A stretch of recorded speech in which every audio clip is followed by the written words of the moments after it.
We're going to be talking a little bit today about some of our Christmas memories, traditions as a family, and you're going to get to spend some time with me and my family. So put on the brakes, grab a cup of coffee, and join the conversation because it's time for Coffee Breaks with Steve.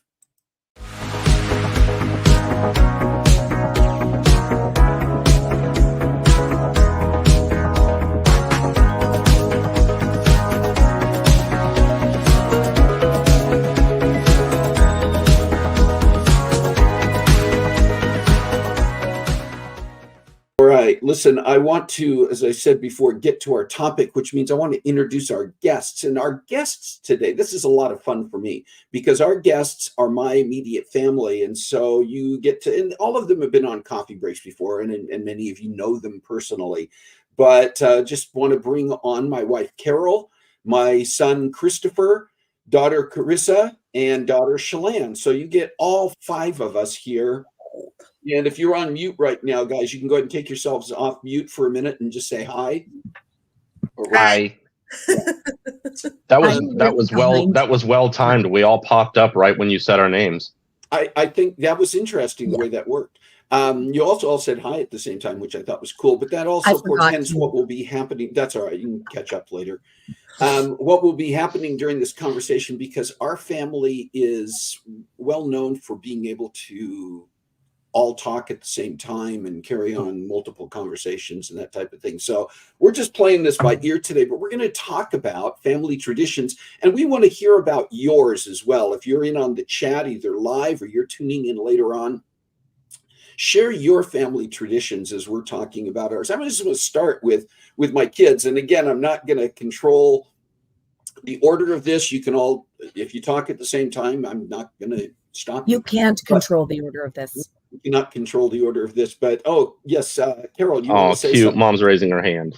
Yeah, Chelan, do you have a sock on your head? I have a sock on my head. Get it off. Get it off. Get it off. I'm watching my boss's house, and she doesn't have. So it's your boss's sock? I found her Christmas stocking, and it's on my head now. Because Mom and Karissa came in with hats and Dad had a shirt.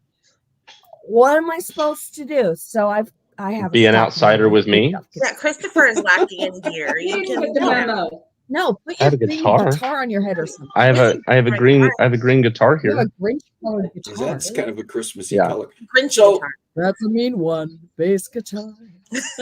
By the way, I love all of your title banners that you have there under They're legit names. They're legit. That's all legit.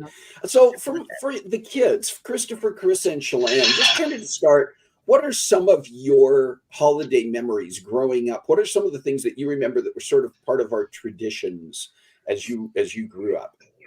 I think Christopher should start because he's the oldest. He has the mostest memories. I see what you did there. Like what I did there? Because one of our memories was, or one of my memories is that we would always line up to come out for Christmas morning in age order. So the youngest first and the oldest last. And that's a tradition that we actually carry through to this day. Yeah. When we go to Spokane next week, we will get up Christmas morning, and the children will be flailing around wildly at 3 a.m. and then Mom and Dad will try to control the chaos long enough to get us an age order. I think they're going to try to take a picture of us, which is also a tradition that with the hats we have. Hats we all have to now that didn't start when we were kids. That started when we later when we started doing grown up more grown up Christmases with Mom and Dad. But new generation, I think I feel like the hats it was the house on Bristlecone. I think it might have been when Kirsten was with us at some point. That could that could be. Hats I do recall for like they'd be in and out for years, but the picture on the stairs or the picture beforehand says the girl with her boss's stocking on her head. Hey, you got to get creative. But yeah, the age order thing was, I think, one of my favorite traditions. I mean, we have a lot of traditions, and many of them are from our very, very early childhood. Some of them thanks to Christopher when he was a baby, which we'll get to. But one of the things that I always thought was fun about the age order. Know what that is. Yeah, Chris has no idea what you're referencing. I'm looking forward to this moment. But I like that, over the years, we've had various people visiting us or living with us or staying with us at the holidays. So we had a period of time where Uncle Randy was with us. We've had Rosemary with us, Rebecca Rosemary with us. We've had different people with us at different points. And so incorporating them into that age order thing has always been fun. And remember the first year, and we always do it. Yeah, do you remember the first year that Uncle Randy was with us, and he was like, "What is this?" And by the second or third year, he was like, "Everybody get lined up!" And come on, age order, guys. Where's your hat? Yep, he was helping Mom and Dad trying to corral the chaos. No, he was part of the chaos. He was having fun being part of the chaos. But the one that I was talking about, Christopher, was the presents under the tree. That wasn't Christopher. Right. Was it not Christopher? The way that was it Chelan? See, the way that I remember is that it was Christopher, that you guys did it when he was little and you couldn't keep him out of the tree. So Chelan, why do I always get blamed for everything? You're the oldest. You're the oldest. It's always you. But and I do have cat in my title, so that's fair. Me too. Well, I was gonna say maybe it was because of the cats you guys had, wouldn't leave the presents alone. But a lot of people, have presents that kind of accumulate under their tree as they receive them, or in the tree as they receive them. And so they kind of build up over the weeks leading up to Christmas. Yeah. And I guess Chelan is the reason why we have the tradition where nothing shows up under the tree. And it's actually kind of a brilliant thing because it's very magical. The way that we do it is that the only people allowed to see like the Christmas tree and stocking area before is is Mom and Dad. We get everything to them and then they set it all up. So even for us adults, it's like we come out into the room together with all the kids and there's just suddenly gifts everywhere. And not that we necessarily go overboard, although there have been some years, but just to have nothing there the night before and then you come out and everything's just right there. It's really, and it's like bam, Christmas. Yeah, it's like Christmas has come. Jesus has been here. Yeah. That's one of the traditions. Christmas threw up all over the living room. Yay! That up. Yeah. So by the way, that comment from Kim, I take as a compliment. Good morning and good meowing and happy Saturday, Kim. Excellent.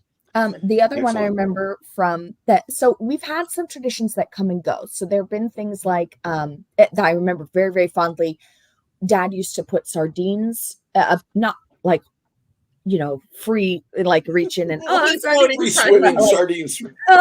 A live sardine. What are they called? It's not a packet. It's a can. Yeah, a can. Little can of sardines in our stockings. That started as a joke, every year, which I always look forward to. Yeah, because I like sardines, so when you guys didn't want them, I just eat them.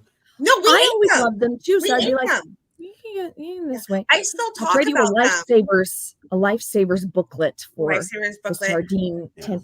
The Tootsie Roll piggy bank. Always. But then, and there were things like the dough men that Mom used to do. We didn't do gingerbread houses, but sometimes we would do the little dough people, and we would decorate them with candies, and then we would bake them. Look like ourselves. These were enormous, and you would eat on them for weeks. It was like this thing was giant, and we each got our own little dough man that we. It was sweet bread. Yep. And then, but that one, it was in come and go. What was a tradition every single year until we each left our parents' abode was the ornament. Yep. Every year through the age of 18, we all got a unique ornament to put on the tree. Mom, is that a thing? Is that a thing that Jody started for us? Is that something that we already did, or is that? Because I remember Jody Platt made us ornaments at least 1 year. It started with your first Christmas. Yeah. Oh, okay. So I am to blame for that one. You are to blame for that one. The thing with Jody is that. Oh, go ahead, Mom. Jody made the most adorable ornaments. And one year, as you know, all young marrieds and young families go through, it was a very challenging financial year for us. And we couldn't afford to buy the ornaments. So I asked Jody if she would help me make ornaments. And that was the year that Chris got Rudolph the Red-Nosed Reindeer, I think. No, it was Bambi. No. That No. Bambi. It was Bambi. Bambi, and I got Flower. What did I get? Flower and Chelan got. You got Flower, and I got Winnie the Pooh. And I made That's right. those. And the following year, I asked Jody to actually make your ornaments, and those were just adorable. So yeah, cute. Yeah, she did not disappoint. No, They were personalized. What I recall is that she surprised you with it, Mom. She was babysitting us one night, and she didn't tell you that she was doing this. She just knew. I think that's right. That that you were sad you couldn't do the ornaments, and so when you came to pick us up, we had ornaments. I think that's right. That's a Christmas mic. That's a Christmas mic drop, is what that is. Yeah, that really is. Christopher, do you remember, for each of you, do you remember there was typically, for most of the years, a theme, because they were, sometimes they were Hallmark ornaments. Chelan, yours was from a different distributor, but there was a theme to them over the years for the most part. Do you remember what yours was, Chris? My themed ornaments, I actually still have. There's a story behind that too, but I for several years running got football players as Christmas ornaments, and there was a point in my life where I thought that I had lost those, and then one year for Christmas, Mom and Dad sprung them on me. They'd found them and had gotten them back for me. And that was still to this day, I think, one of the best and most, I mean, it hit me emotionally much harder than I expected it to. And I think I nearly broke Mom, but yeah, it was getting those ornaments back from my childhood was, and I've still got them. They're up and about.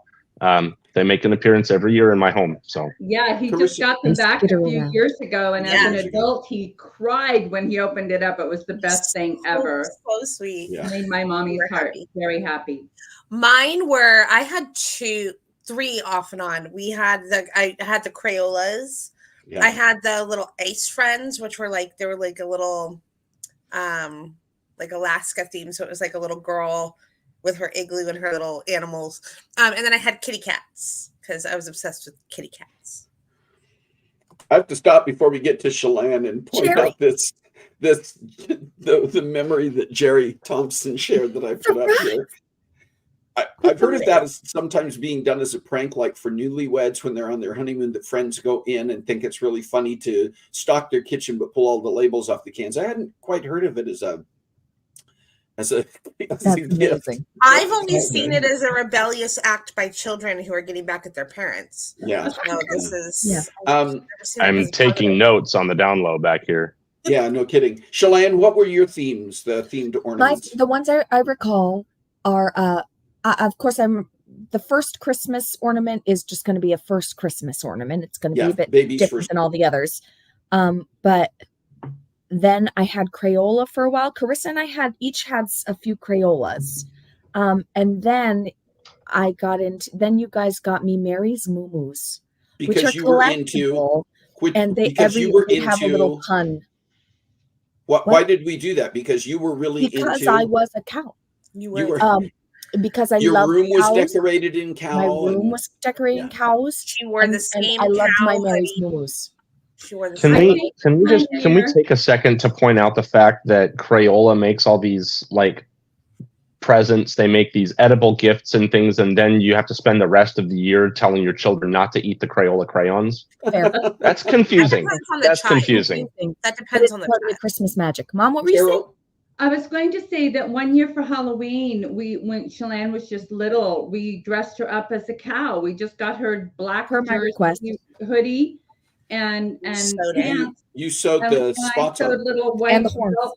flannel spots on her, and she wore that jacket to school Until it didn't fell apart. fit anymore. That was a that was a hoodie that definitely got mileage out of it. It really did get mileage. That's when she became a cow, and she was obsessed with cows for the rest of her life. In fairness, she was a bovine and a seashell prior to I was. Well, that was brings the other about ornament that I got that wasn't necessarily themed, but I think is my very favorite ornament that I ever got.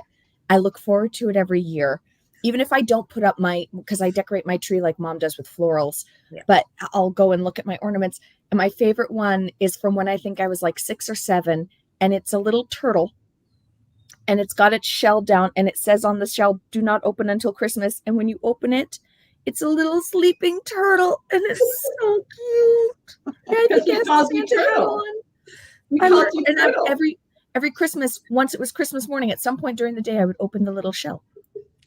Caryl, Such a precious memory, and I can't take it seriously with that thing on your head. Yeah. But again, typical. Caryl, what are some of the things that you remember both from our kids growing up and maybe even some of your own childhood memories, whether, ones that you carried forward into our family, that we carried forward together, or just ones that you remember? And you can share those in any order you want. For breakfast, it was cinnamon rolls and peaches, and we've always done that for Thanksgiving and for Thanksgiving. But what did we do for a while? Do you remember for a while for Christmas, I did the deep fried French toast? You were full before you ever got to the table because of the smell. Yeah. And I could only do 1 or 2 at a time. So when we had a big group together, it took an hour and a half to serve breakfast. And we made it, and we went all out. We had real butter, real 100% pure, real maple syrup, Canadian maple syrup. It was intense. It was intense. It was something. It took forever to get breakfast done, so we stopped doing it. Dad spent half the day cooking. For weeks. It was, it's so choice. The perfume of choice. If I think my favorite memory when you guys were growing up is when we would decorate the tree, and I put on hot cider, and we'd have little White Castle sausage sandwiches. Yeah, you do the dinner rolls and the dinner rolls with the sausage in it, and we'd have Christmas music. Christmas music.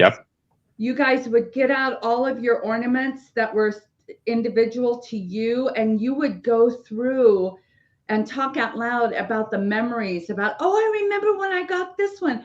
And it was so fun to watch you guys get into your ornaments and reminisce about Christmases in the past. It was just fun.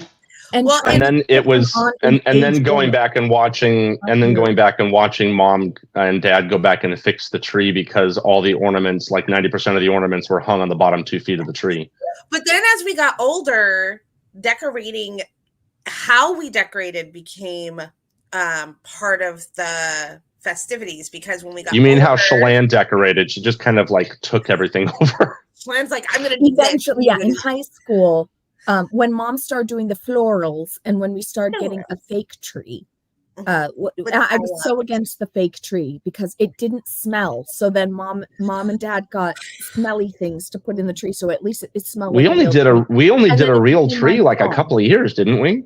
No, there was a period of time. There was a period of time when you guys were little that we would go. There was a tree farm just outside of Tualatin, and we'd go out there and we'd go find the tree and cut it down. And Mom and I were talking about this recently. It was for me, it was just a chore because doing that because of my back, getting down and sawing that tree down, lugging it back. And there were a couple of years that we had 1 or more of you were sick. And so we'd end up, I remember one year, Christopher, you and I went out at the last, it was just a few days before Christmas. I remember that. And went to a tree lot in Tualatin. I think we were living in Tualatin at the time.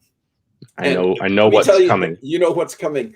There was this old grizzled looking guy there. He looked like a curmudgeon, and it was a Boy Scout tree lot, but it was probably one of the grandpas, almost older dad or grandpa. But he had a leathered face, and he looked like the kind of guy that you. He's a gruff dude. Real gruff. but you could see as it was just you and me because the girls were sick, and you were around. You were probably what, maybe 5, maybe. Yeah, I was. Yeah, maybe 5. Yeah. And you were going around just very seriously. I'd hold up a tree and you'd examine it, and you could just see the twinkle in his eyes as you were seriously. And we finally found a tree that you liked, and so I took it up to pay for it. And this old grizzled guy says, "Well, that looks like a great tree, young man. I bet that's the kind of tree that Santa Claus is going to leave a lot of presents under." And you, in your 5-year-old wisdom, said, "Well, actually, Santa Claus doesn't exist. The real Santa Claus was a Russian saint who lived hundreds of years ago, and he's long dead." And this guy's face just melted. He was like, "Oh." And I was like, okay. And I went, "Okay, let's go." You ruined Christmas for him. Wow, I just ruined this man. I just destroyed this man's concept of Christmas because we've tried to teach our son background of Santa Claus. I mean, in my defense, I didn't know that you don't tell people that Santa Claus isn't real. No, So you did. he probably believed that his whole life. Coming into our room and telling me and Karissa with just depression, guys, I saw Dad putting presents under the tree. Like, how did you tell me this? I don't remember that. I remember that because it was a soap opera moment in my life. Do you remember once you guys were older, and this was actually a tradition that started, I picked up from my older sister, Kathy, that they've done for many years with their family. But when we switched from when we weren't doing the ornaments anymore, do you remember what we switched to doing and still do on Christmas Eve? New pajamas. We get to open one present. Everybody gets to open one present the night before, and it's Christmas jammies, so that everybody wakes up in new and then when the video is recording and you're the one walking by in age order, you can look side-eyed into the camera, right, Chelan? And I've got new jammies on. Right? Mm-hmm, yeah. Well, and it's not creepy to look back on at all. I don't know how the Garlics do it, but I know that with our pajamas, we now more so as adults, Mom and Dad, you guys have been assigning a theme to our holidays. So every year has a theme of some kind that at least some of the activities are tied to. And Dad's in charge of the pajamas. Yes, and Dad is in charge of locating and or creating the pajama sets. So we the years that we created them. Mom, I mean, we even got the iron-on stuff, but Mom did the creating, I think, mostly. But they're all matching in some way and tied to the theme. So I remember the year that we did the family roots trees, like we all had, it was all matching, and they even went out, so far as to kind of find out the family lineage of our spouses or significant others so that they could do specific ones for them. And it's always really cool the way that our theme ties together with the pajamas. And remember our pajama theme. Remember our pajama theme for COVID Christmas? Yes. You know what? I still get compliments on that shirt when I wear it out in public. For those outside our family who have not seen them, Mom and Dad got us all matching T-shirts for our jammies that had 1 out of 5 stars filled, and it said underneath, It was a 2020 a year in review. 1 star, would not recommend. Would not recommend. And then our ornaments that year. Our ornaments that year were snowmen with like toilet papers and masks, and we had our family and that was our ornament. And all the Christmas decor in the house had masks on. Yeah, everything had the theme was party like it's 2020. Party like it's 2020. That was a good one. What's our theme this year? It's a wonderful life. It's a wonderful life. Yeah. So you'll take the other thing that's a tradition, because we've been talking about Christmas morning, but our family Christmas morning is not on Christmas, is it? No. It's on. Well, it's not anymore. It depends. Yes, it's been on New Year's. So this or that weekend. Yes, this tradition I believe started with Grandma Marion, correct? That's correct. So, your grandmother, Mom's mom. So Mom's mom, what she did is basically she didn't want people to have to feel like they had to go from house to house to house on Christmas. Visit grandparents, visit aunts and uncles, try to fit everybody in your house on Christmas. Do Christmas with your family, and then the extended family would get together at Grandma's house at the beach for New Year's, and that was an ongoing tradition, like for all eternity until Grandma relocated to Spokane.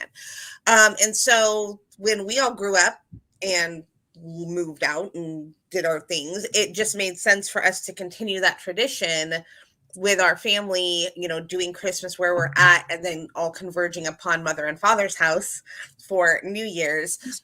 And over the years, it's been just kind of depending on when it falls and all that, maybe not directly on New Year's Day, but it's always around that. Mm-hmm. Except the one year we tried it late. Yeah, we tried decided not to do that again because we didn't have it till Martin Luther King Day, and we were all like, "That was weird. That's a long time. Long time to wait." I think Mom's Christmas decor was up till March that year. Yeah, it's going to be up a little bit long this year too, because you guys will be here next week, and we'll be doing our family Christmas the weekend going into New Year's, and then the day after New Year's, Mom leaves again for Rhode Island. And so there's not going to be time to take down the Christmas decor. And Dad ain't taking those Christmas decorations down. I'm not climbing up there, no way. I'm not letting you get up there. She's not letting me, because she knows how it all goes back into the boxes. Valid. And stuff. So it'll be after we get back, and then I'll be joining her in Rhode Island. So it'll be after we get back in February. So I found I really, really like the relaxation piece of we're not on the world's timetable of Christmas. Yeah. To just do it whenever and however works best for us. But the one thing that we've had to sacrifice because we do it after is we used to, in middle school, high school, go around doing Christmas carols to people's houses that we knew. Neighbors. I do miss that. Yeah. And before we went around doing Christmas carols at people's houses, going all the way back to living in Tualatin when we were all very young, that we can't do anymore. Well, we sort of can, but because we typically do our gathering after Christmas, most people have started taking down what we used to go and look at, drive around the night before. We'd go and look at Christmas lights. Yeah, there were a couple of streets. Service. Yeah. We would do the Saturday. And there were a couple of streets, especially in Tualatin, where like every house on the block was like Chevy Chase from National Lampoon's Christmas Vacation. It was just like, I swear, the power bill for those two streets probably matched the power bill for 3/4 of the rest of Tualatin for the 3 weeks or whatever, however long those lights were all up. Many cities have even an official street. There was one in Portland called Candy Cane Lane. There were a couple of them in Pleasanton that we'd go to. And I'm curious, for those of you who are viewing, do you have a place like that? Are there some specific places that you go or have gone in the past to go look at Christmas lights? Sometimes even they'll set up a park or something else that has a drive-through, but those can be kind of fun. And we try to come up with, new activities. We've had to come up with some new ones since we moved to Spokane. Last year, not necessarily a tradition, but last year we took the whole family to Lake Coeur d'Alene and did a Santa Claus cruise. They had a special cruise set up where you could go around Lake Coeur d'Alene on the cruise boat, see houses that were decorated, and then you ended at a place where Santa Claus was there and they had it loudspeakered and broadcast onto the boat, and he had the names. This is tricky. Santa Claus had the names of all the kids who were on that boat, and read the nice list. And so for the kids, the grandkids didn't have my name, heard their name being called out by Santa Claus.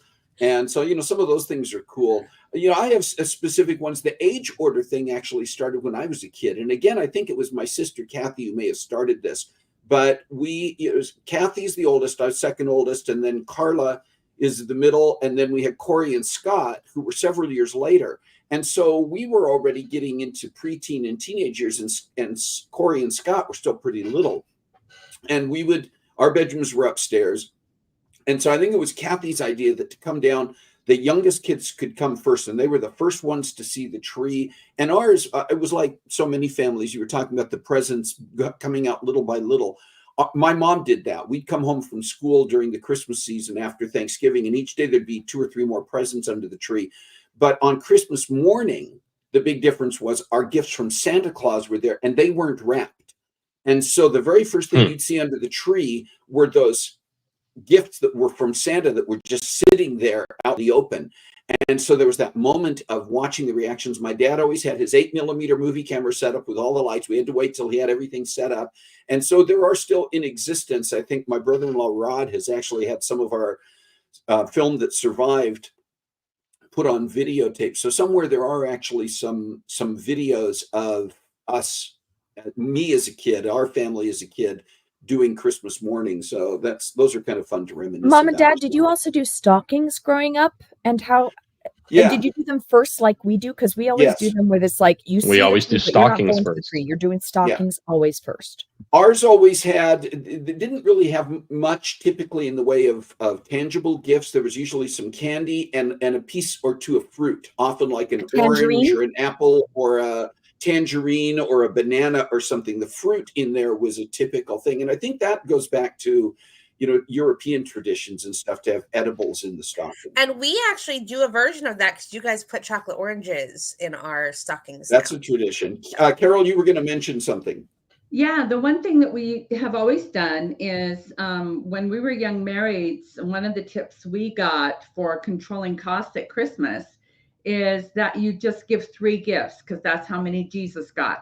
And that's what we always told our kids. And we never heard our kids say, gee, is that all? They always knew that they were going to get 3 gifts for Christmas. And we still do that. I think we're switching it up a little bit this year because all the adults are older and we're getting 3 gifts for the littles. But that was a great tip for a young married to control Christmas expenses. Yeah. Yep. Hey, we need to wrap it up. There's so much more we could talk about, but we're getting to the end of our time. So I just want to encourage, first of all, my family. You can go on afterwards onto the Coffee Breaks Facebook site where comments are, and you can add some additional things you may think of. I want to mention a couple of things. First of all, Michelle Elliott joined here a little while ago. Hi, Michelle. Jerry Thompson corrected me on something. I think there have been Candy Cane Lane is a typical name, and there may have been one of those too. But she put a comment in here reminding that in Portland, the big one, and Jerry, remind me if I'm correct about this, that it was over in the Laurelhurst area, I think Peacock Lane, somewhere over on the east Peacock side. Lane. Peacock Lane. And it was like it used to be that you would drive through, and then I think it got to the point where people had to park there. There were so many. The police were then out there. I don't know what it's like now, but the police were out there directing traffic. They'd have you have to walk parking lots and places to park, and then you had to walk through it because it became so popular and so crowded. Anyway, listen. Okay, Amy says it's still a thing. Thank you to my family. Thank you guys for taking the time to talk about some of this again. There's so much more we could talk about. Maybe we'll have a chance to do some of this reminiscing when we're all together. Family starts arriving. Caryl and I, what we do now is Caryl and I do our Christmas together, exchange our gifts to each other on actual Christmas Day. So this coming Monday morning, that will be part of our tradition. And then our kids and grandkids start coming into town, actually starting that day, later that day, and then over the course of the next few days. Yeah.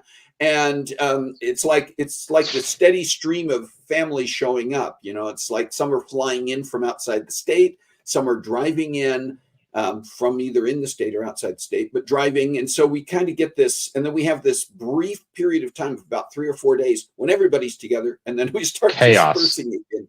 Chaos, the chaos Christmas. But anyway, thank you guys for taking the time to be here. I'm gonna one by one in H order remove you from the studio again, so because I can't do it all at once, I don't think. So tradition. I can try to do this, but Chelan, thanks.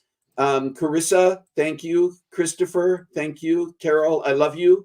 Thanks for being on here. Love your antlers too. Merry Christmas, everybody. All right.